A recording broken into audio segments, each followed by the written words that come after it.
लागता है अज मुझ कई बा कमरिया।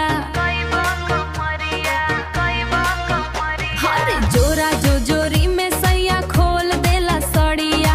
लागता है अज मुझ कई बा कमरिया।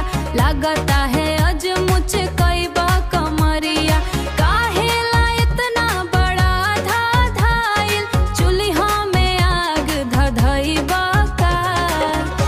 अरे साया मोरा धाके टिकोरा कोरा में सुतइबा का।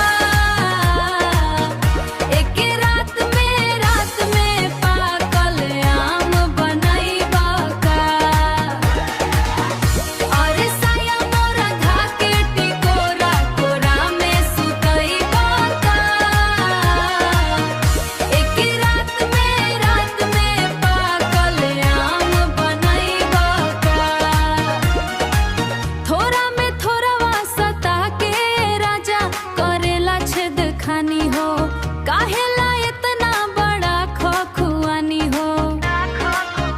हाँ, थोड़ा में थोड़वा सता के राजा करेला छेद खानी हो।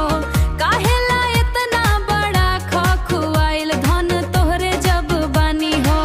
पहिला रतिया धड़ के छठिया लुगा में सुगा कुदइबा का।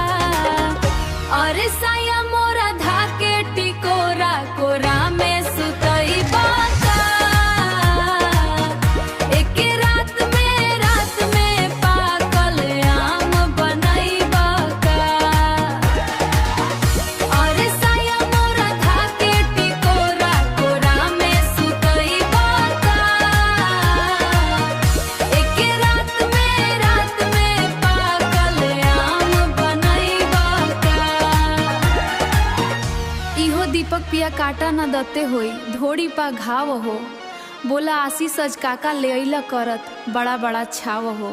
सुनाना अमित डाली के अंदर छूटल घाव पान कइबा का। अरे सैया मोरा पाका।